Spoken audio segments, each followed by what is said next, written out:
ओम नमो भगवते वासुदेवाय। हरे कृष्णा। हे प्रिय भक्तों, आज बृहस्पतिवार के दिन आप बृहस्पति देव की बड़ी ही पावन कथा सुनेंगे। इस कथा को सुनने से भगवान बृहस्पति देव की कृपा से भक्तों की सभी मनोकामनाएं पूर्ण हो जाती हैं। तो आइए पूरे भक्ति भाव और प्रसन्नचित मन से इस कथा का रसपान करते हैं। प्रेम से बोलिए श्री गणेश भगवान की जय, विष्णु भगवान की जय, बृहस्पति देव की जय। प्राचीन समय की बात है। एक बड़ा ही प्रतापी तथा दानी राजा राज्य करता था। वह प्रत्येक गुरुवार को व्रत रखता तथा पूजा करता, परंतु यह सब बातें उसकी रानी को अच्छी नहीं लगती थी। वह ना व्रत करती और ना ही किसी को एक पैसा दान में देती। राजा को भी ऐसा करने से मना किया करती थी। एक समय की बात है कि राजा शिकार खेलने वन को चले गए। घर पर रानी और दासी थी। उसी समय गुरु बृहस्पति साधु का रूप धारण कर राजा के दरवाजे पर भिक्षा मांगने आए। साधु ने रानी से भिक्षा मांगी तो वह कहने लगी, हे साधु महाराज, मैं इस दान और पुण्य से तंग आ गई हूँ और आप कोई ऐसा उपाय बताएं जिससे ये सारा धन नष्ट हो जाए और मैं आराम से रह सकूं। साधु रूपी बृहस्पति देव ने कहा, हे देवी, तुम बड़ी विचित्र हो। संतान और धन से कोई भी दुखी नहीं होता। अगर तुम्हारे पास धन अधिक है तो इसे शुभ कार्यों में लगाओ जिससे तुम्हारे दोनों लोग सुधरें। परंतु साधु की इन बातों से रानी खुश नहीं हुई। उसने कहा, मुझे ऐसे धन की आवश्यकता नहीं जिसे मैं दान दूं तथा जिसको संभालने में ही मेरा सारा समय नष्ट हो जाए। साधु ने कहा, यदि तुम्हारी ऐसी इच्छा है तो जैसा मैं बताता हूँ तुम वैसा ही करना।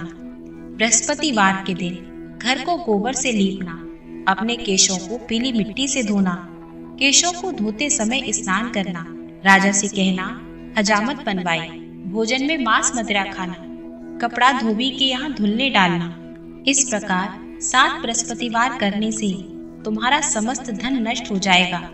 इतना कहकर साधु बने बृहस्पति देव अंतर ध्यान हो गए।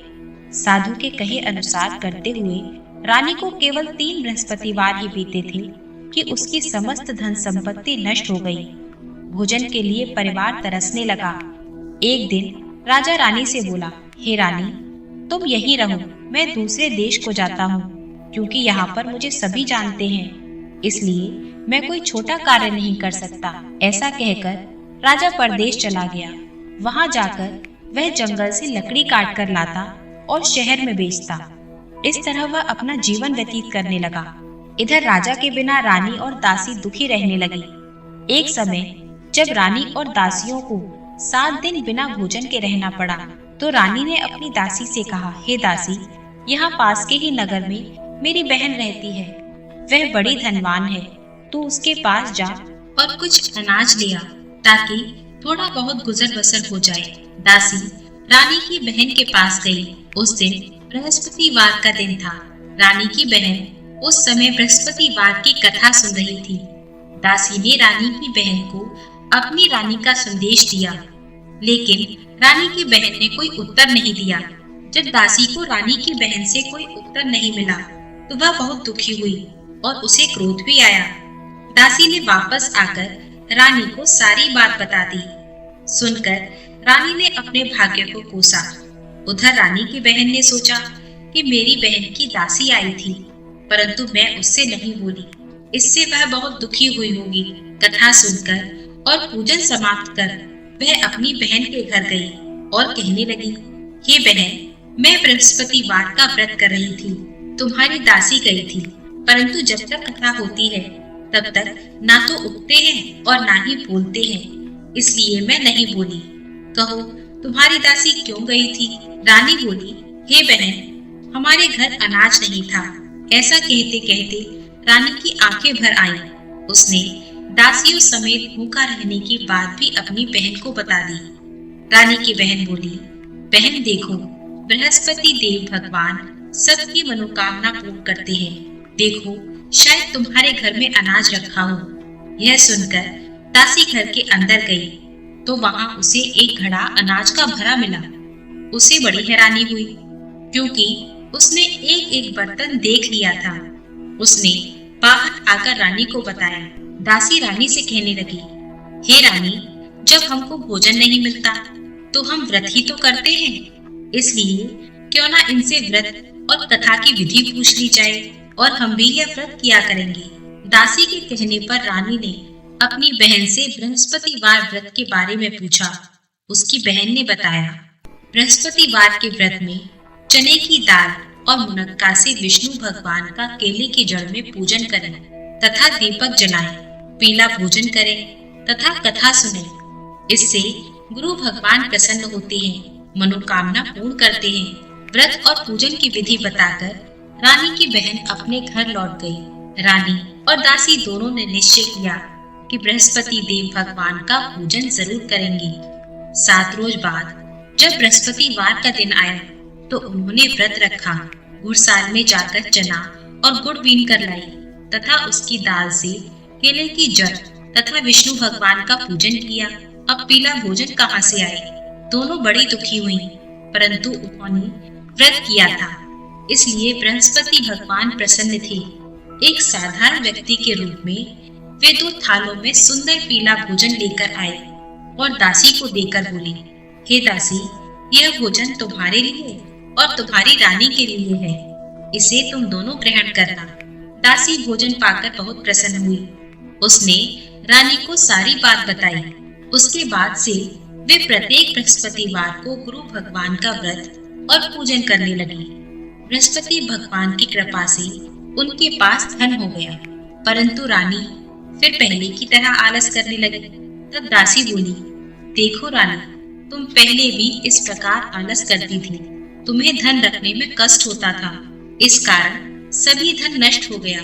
अब गुरु भगवान की कृपा से हमें धन मिला है तो तुम्हें फिर आलस होता है। बड़ी मुसीबतों के बाद हमने यह धन पाया है, इसलिए हमें दान पुण्य करना चाहिए। अब तुम भूखे मनुष्यों को भोजन कराओ, प्याऊ लगवाओ, ब्राह्मणों को दान दो, कुआं, तालाब, बावड़ी आदि का निर्माण कराओ, मंदिर, पाठशाला बनवाकर ज्ञान दान दो, कुंवारी कन्याओं का विवाह कराओ, अर्थात धन को शुभ कार्यों में खर्च करो, जिससे तुम्हारे कुल का यश बढ़े तथा स्वर्ग प्राप्त हो और पितृ प्रसन्न हो। दासी की बात मानकर रानी शुभ कर्म करने लगी, उसका यश फैलने लगा। एक दिन रानी और दासी आपस में विचार करने लगी कि न जाने राजा किस दशा में होंगे, उनकी कोई खोज खबर नहीं है। उन्होंने श्रद्धा पूर्वक गुरु भगवान से प्रार्थना की कि राजा जहाँ कहीं भी हो शीघ्र वापस आ जाए। उधर राजा परदेश में बहुत दुखी रहने लगा। वह प्रतिदिन जंगल से लकड़ी बीन कर लाता और उसे शहर में बेचकर अपने दुखी जीवन को बड़ी कठिनाई से व्यतीत कर रहा था। एक दिन दुखी होकर अपनी पुरानी बातों को याद करके वह रोने लगा और उदास हो गया। उसी समय राजा के पास बृहस्पति देव साधु के वेश में आकर बोले, हे लकड़हारे, तुम इस सुनसान जंगल में चिंता में क्यों बैठा है? मुझे बताओ। यह सुनकर राजा के नेत्रों में जल भर आया। साधु की वंदना कर राजा ने अपनी संपूर्ण कथा सुना दी। महात्मा दयालु होते हैं। वे राजा से बोले, हे राजा, तुम्हारी पत्नी ने बृहस्पति देवता के प्रति अपराध किया था, जिसके कारण तुम्हारी यह दशा हुई। अब तुम चिंता मत करो, भगवान तुम्हें पहले से अधिक धन देंगे। देखो, तुम्हारी पत्नी ने बृहस्पतिवार का व्रत प्रारंभ कर दिया है। अब तुम भी बृहस्पतिवार का व्रत करके चने की दाल व गुड़ जल के लोटे में डालकर केले का पूजन करो, फिर कथा कहो या सुनो, भगवान तुम्हारी सब मनोकामना पूर्ण करेंगे। साधु की बात सुनकर राजा बोला, हे प्रभु, लकड़ी बेचकर तो मुझे इतना पैसा नहीं बचता जिससे भोजन के उपरांत कुछ बचा सकूं। मैंने रात्रि में अपनी रानी को व्याकुल देखा है। मेरे पास कोई साधन नहीं जिससे मैं उसका समाचार जान सकूं। फिर मैं कौन सी कहानी कहूं, यह भी मुझको नहीं मालूम है। साधु ने कहा, हे राजा, मन में बृहस्पति भगवान के पूजन व्रत का निश्चय करो, वे स्वयं तुम्हारे लिए कोई ना कोई राह बना देंगे। बृहस्पतिवार के दिन तुम रोजाना की तरह लकड़ियां लेकर शहर में जाओ। तुम्हें रोज से दुगना धन मिलेगा, जिससे तुम भली भांति भोजन कर लोगे तथा बृहस्पति देव की पूजा का सामान भी आ जाएगा। और जो तुमने बृहस्पतिवार की कथा के बारे में पूछा है वह इस प्रकार है। प्राचीन काल में एक बहुत ही निर्धन ब्राह्मण रहता था। उसकी कोई संतान न थी। वह नित्य पूजा पाठ करता। उसकी स्त्री न ही स्नान करती और न ही किसी देवता का पूजन करती। इस कारण ब्राह्मण देवता बहुत दुखी रहते थे। पत्नी को बहुत समझाते, किंतु उसका कोई परिणाम न निकलता। भगवान की कृपा से ब्राह्मण की यहाँ एक कन्या उत्पन्न हुई। वह कन्या बड़ी होने लगी।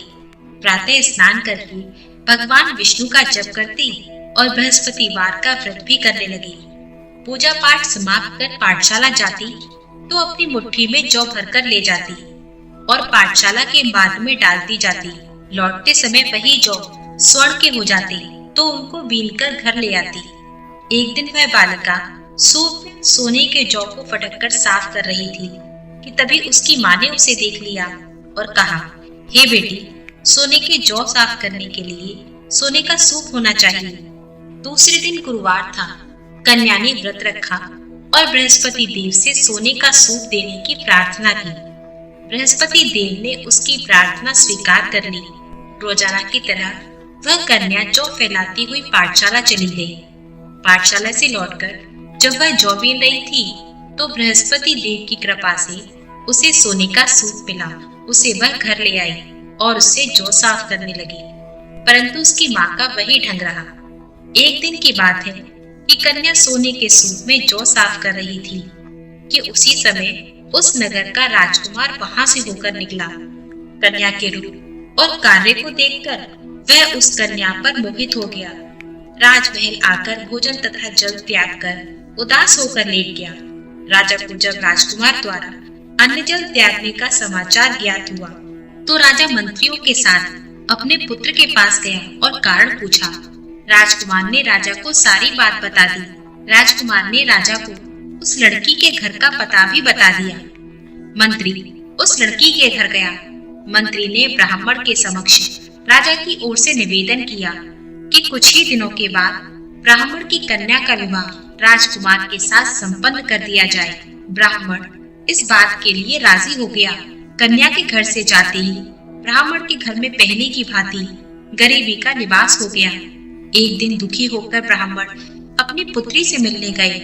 बेटी ने पिता की दुखी अवस्था को देखा और अपनी माँ का हाल पूछा। ब्राह्मण ने सभी हाल कह सुनाया। कन्या ने बहुत सा धन देकर अपने पिता को विदा कर दिया, लेकिन कुछ दिन के बाद फिर वही हाल हो गया। ब्राह्मण फिर अपनी कन्या के यहाँ गया और सभी हाल कहा तो पुत्री बोली, हे पिताजी, आप माताजी को यहाँ ले लाओ। मैं उन्हें विधि बता दूंगी जिससे गरीबी दूर हो जाएगी। ब्राह्मण देवता अपनी स्त्री को साथ लेकर अपनी पुत्री के पास राजमहल में जा पहुंचे तो पुत्री अपनी माँ को समझाने लगी, हे माँ, तुम प्रातःकाल उठकर स्नान आदि करके विष्णु भगवान का पूजन करो तो सब दरिद्रता दूर हो जाएगी।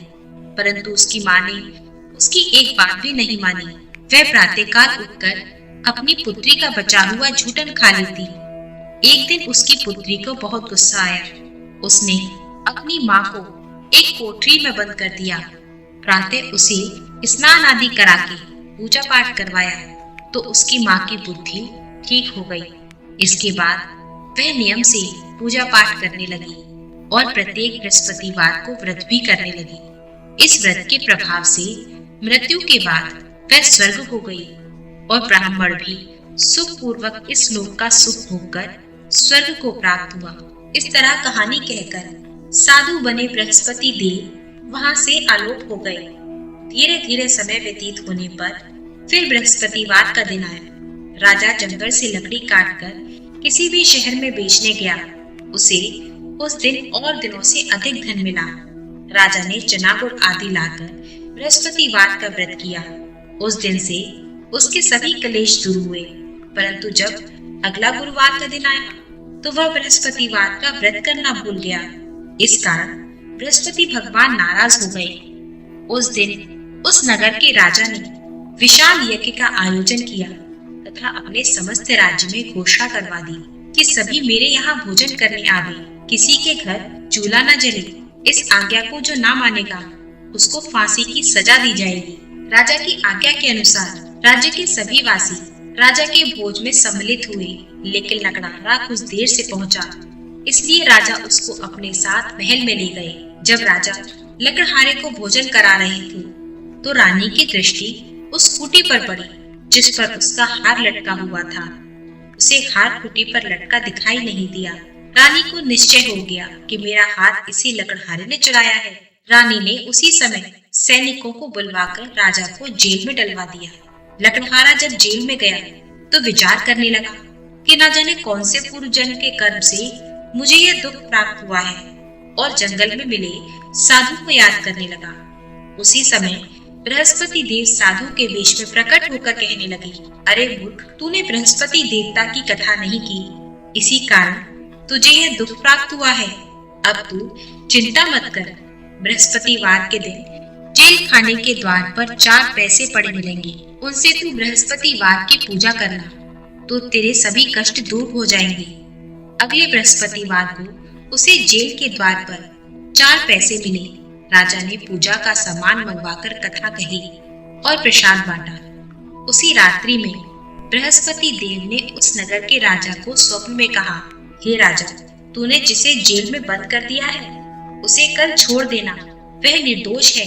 राजा प्रातःकाल उठा और खूंटी पर हार लटका देखकर लकड़हारे को बुलवाकर क्षमा मांगी तथा राजा के योग्य सुंदर वस्त्र आभूषण भेंट कर उसे विदा किया। गुरुदेव की आज्ञा अनुसार राजा अपने नगर को चल दिया। जब राजा नगर के निकट पहुंचा तो उसे बड़ा आश्चर्य हुआ। नगर में पहले से अधिक बाग, तालाब, कुएं तथा बहुत सी धर्मशाला, मंदिर आदि बने हुए थे। राजा ने पूछा कि यह सब किसके बाग और धर्मशाला है। तब नगर के सब लोग कहने लगे कि यह सब रानी और दासी द्वारा बनवाए गए हैं। राजा को आश्चर्य हुआ और गुस्सा भी आया कि उसकी अनुपस्थिति में रानी के पास इतना धन कहां से आया होगा। जब रानी ने यह खबर सुनी कि राजा आ रहे हैं तो उसने अपनी दासी से कहा, हे दासी, देख राजा हमको कितनी बुरी हालत में छोड़कर गए थे। वे हमारी ऐसी हालत देखकर कहीं लौट न जाएं, इसलिए तू दरवाजे पर खड़ी हो जा। रानी की आज्ञा के अनुसार दासी दरवाजे पर खड़ी हो गई और जब राजा आए तो उन्हें अपने साथ महल में ले आई। तब राजा ने क्रोध करके अपनी तलवार निकाली और पूछने लगा, बताओ यह धन तुम्हें कैसे प्राप्त हुआ। तब रानी ने सारी कथा कह सुनाई। राजा ने निश्चय किया कि 7 दिन बाद तो बृहस्पति देव का सभी पूजन करते हैं, परंतु मैं रोजाना दिन में 3 बार कथा कहा करूंगा तथा रोज व्रत किया करूंगा। अब तो हर समय राजा के दुपट्टे में चने की दाल बंधी रहती तथा दिन में 3 बार कहानी कहता। एक रोज राजा ने विचार किया कि चलो अपनी बहन के यहाँ होकर आता हूँ। इस तरह निश्चय कर राजा घोड़े पर सवार हो अपनी बहन के घर चल दिया।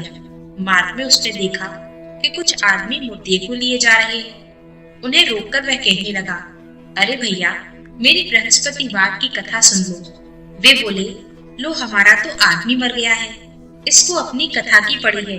परंतु कुछ आदमी बोले, अच्छा कहो, हम तुम्हारी कथा भी सुनेंगे। राजा ने दाल निकाली और कथा कहनी शुरू कर दी।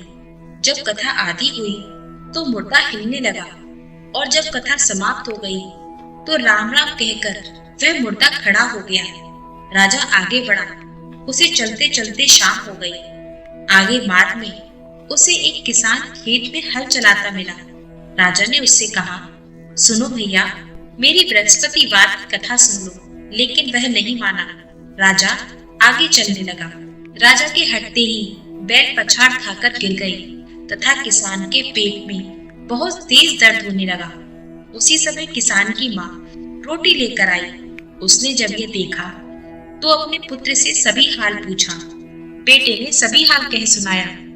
बुढ़िया दौड़ी दौड़ी उस घुड़सवार के पास पहुंची और उससे बोली, मैं तेरी कथा सुनूंगी, तू अपनी कथा मेरे खेत पर चलकर ही कहना। राजा ने लौटकर बुढ़िया के खेत पर जाकर कथा कही, जिसके सुनते ही बैल खड़े हो गए तथा किसान के पेट का दर्द भी बंद हो गया। राजा अपनी बहन के घर पहुंचा। बहन ने भाई की खूब मेहमानी की। दूसरे रोज राजा प्रातःकाल जागा तो वह देखने लगा कि सब लोग भोजन कर रहे हैं। राजा ने अपनी बहन से पूछा, ऐसा कोई मनुष्य है जिसने भोजन नहीं किया हो, जो मेरी बृहस्पतिवार की कथा सुन ले। बहन बोली, हे भैया, यह देश ऐसा ही है यहाँ पहले लोग भोजन करते हैं, बाद में कोई अन्य काम करते हैं। फिर वह एक कुम्हार के घर गई जिसका लड़का बीमार था। उसे मालूम हुआ कि उसके यहाँ 3 दिन से किसी ने भोजन नहीं किया। रानी ने अपने भाई की कथा सुनने के लिए कुम्हार से कहा तो कुम्हार तैयार हो गया। राजा ने जाकर बृहस्पतिवार की कथा कही, जिसको सुनकर कुम्हार का लड़का ठीक हो गया। अब तो राजा की प्रशंसा होने लगी। एक दिन राजा ने अपनी बहन से कहा, हे बहन, मैं अपने घर को जाऊंगा, तुम भी तैयार हो जाओ। राजा की बहन ने अपनी सास से अपने भाई के साथ जाने की आज्ञा मांगी। सास बोली, हाँ चली जा, मगर अपने लड़कों को मत ले जाना, क्योंकि तेरे भाई की कोई संतान नहीं होती। बहन ने अपने भाई से कहा, हे भैया, मैं तो चलूंगी, परंतु कोई बालक नहीं जाएगा। अपनी बहन को भी छोड़कर दुखी मन से राजा अपने नगर को लौट आया। राजा ने अपनी रानी से सारी कथा बताई और बिना भोजन किए वह शैया पर लेट गया। रानी बोली, हे प्रभु, बृहस्पति देव ने हमें सब कुछ दिया है, वे हमें संतान अवश्य देंगे। उसी रात को बृहस्पति देव ने राजा को स्वप्न में कहा, हे राजा, उठ, सभी सोच त्याग दे, तेरी रानी गर्भवती है। राजा को यह जानकर बड़ी खुशी हुई। 9वें महीने में रानी के गर्भ से एक सुंदर पुत्र पैदा हुआ। तब राजा बोला, हे रानी, स्त्री बिना भोजन के रह सकती है, परंतु बिना कहे नहीं रह सकती। जब मेरी बहन आए तो तुम उससे कुछ मत कहना। रानी ने सुनकर हाँ कह दी। जब राजा की बहन ने यह शुभ समाचार सुना तो वह बहुत खुश हुई तथा बधाई लेकर अपने भाई के यहाँ आई। रानी ने तब उसे आने का उल्हाना दिया। जब भाई अपने साथ ला रहे थे तब तो टाल गई, उसके साथ नहीं आई। आज अपने आप ही भागी भागी बिना बुलाए चली आई। तो राजा की बहन बोली, भाई, मैं इस प्रकार न कहती तो तुम्हें औलाद कैसे मिलती। बृहस्पति देव सभी की मनोकामनाएं पूर्ण करते हैं। जो सद्भावना पूर्वक बृहस्पतिवार का व्रत करता है एवं कथा पढ़ता है अथवा सुनता है और दूसरों को सुनाता है, बृहस्पति देव उसकी सभी मनोकामनाएं पूर्ण करते हैं। बृहस्पति देव उसकी सदैव रक्षा करते हैं। जो संसार में सद्भावना से गुरुदेव का पूजन एवं व्रत सच्चे हृदय से करते हैं कि सभी मनोकामनाएं वैसे ही पूर्ण हो जाती है जैसी सच्ची भावना से रानी और राजा ने बृहस्पति देव की कथा का गुणगान किया। उनकी सभी इच्छाएं बृहस्पति देव जी ने पूर्ण की। अनजाने में भी बृहस्पति देव की उपेक्षा न करें, ऐसा करने से सुख शांति नष्ट हो जाती है। इसलिए सबको कथा सुनने के बाद प्रसाद लेकर जाना चाहिए। हृदय से मनन करते हुए जयकारा बोलना चाहिए। प्रेम से बोलिए, विष्णु भगवान की जय, बृहस्पति देव की जय।